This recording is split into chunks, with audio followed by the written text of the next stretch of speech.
Hi everyone, and welcome back to my channel. My name's Sophie, and this channel is chronicling my journey of living my best life with multiple chronic health conditions.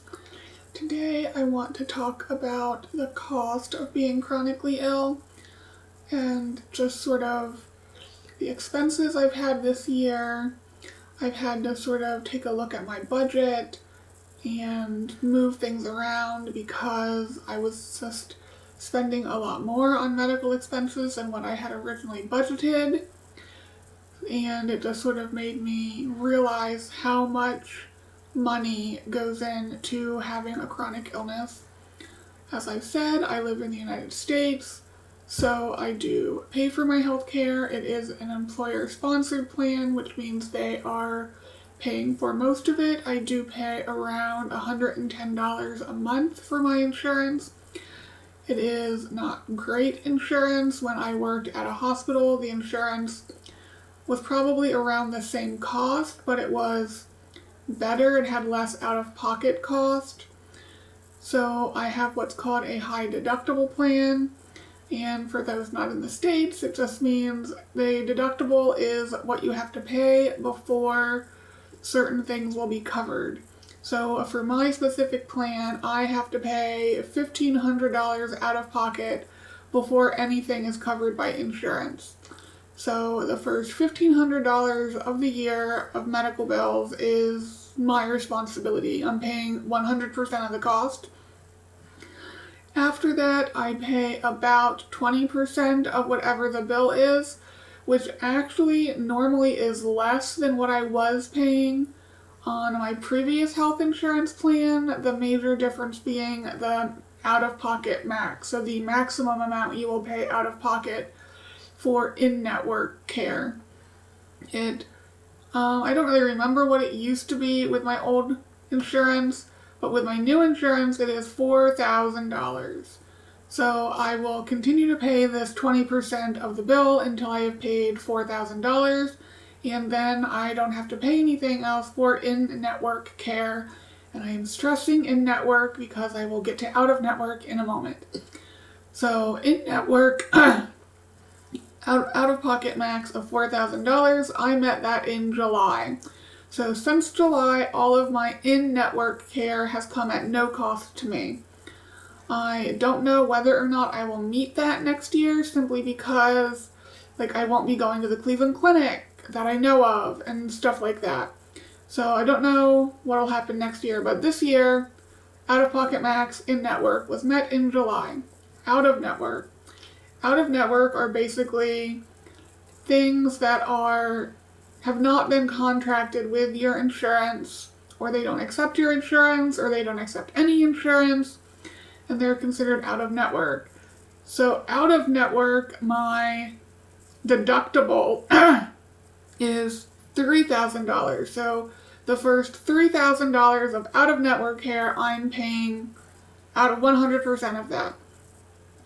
My out-of-network care has included some of the tests the functional NP has run, as well as the functional NP appointments themselves, which currently my insurance has denied because of some coding nonsense. I don't know if they will change the code simply because they're not required to. They are out of network, so they're not obligated to play by the network rules. So we'll see if that happens, and if they do change the codes, I will meet my out-of-network deductible, and then I will pay 60% of whatever the cost is for the remaining of the year, which obviously isn't that much, but it would more be I will pay 100% up front, it gets submitted to the insurance, and then I'm told I'll probably get a refund or something like that. So I'll still have to come up with the money initially. My psychiatric nurse practitioner is also out of network, and that will be going towards the deductible or the out-of-network max, whichever happens with the functional NP claims that were submitted.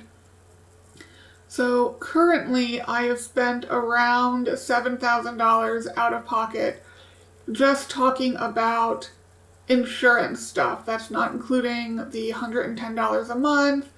So that's going to be like over $1,200 a year.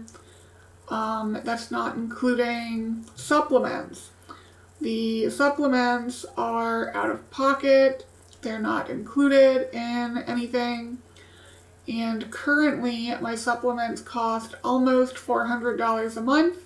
Now that is a lot of money, but 2 of them are the bulk of that.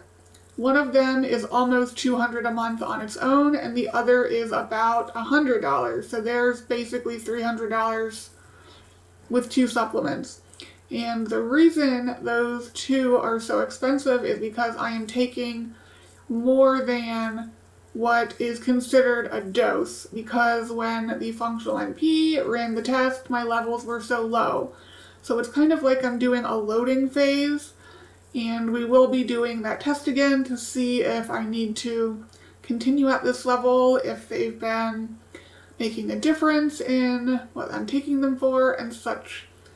So hopefully I will get to decrease them, because obviously $400 a month was almost the entirety of my medical budget that I had. And again, my functional nurse practitioner is coming out of that budget, which can be like $400 or $500 a visit. So yeah, medical budget is not as high as it needs to be. It also doesn't include one-off extra things. Nasal cannulas and tubing. I could now get that through my insurance. I was buying it my own because I get the soft nasal cannula, because when you sleep and this presses into your face, it is not comfortable if it is hard, and insurance normally doesn't cover the soft ones. They only cover the harder ones because they are cheaper. I've never gotten them through this insurance, so I actually don't know what would be covered. Compression stockings, I did buy a lot of them on my own. I did just get 2 pairs covered by insurance of the thigh highs, and they cost, sorry guys, they cost about $75 a piece. That's not including the knee highs that I had bought previously. There's blood pressure monitors, there's scales, there's all of these like one-off things that you also buy. There's glasses. Yeah, it's expensive. When I totaled it all up, I believe I am paying around $1,200 a month. No, it wasn't $1,200. Actually, it might have been $1,200 a month for medical stuff. And I did not have that much budgeted. Now that is taking into account if I were to average out like the out-of-pocket max over the course of a year, which of course isn't really when the bills come in. They normally come in the front of the year because that's when you're meeting it. So yeah, it's definitely a lot of money to be chronically ill and need all of these services, seeing specialists, taking a lot of medications, taking a lot of supplements, seeing providers who are not in network because they actually listen to you and do things. But yeah, I know in other places it might be different if you have different types of healthcare. I know the United States is sort of the only place that really has this type of a plan, if you will, where a lot of the expenses are put on the individual person. And I understand both sides of things.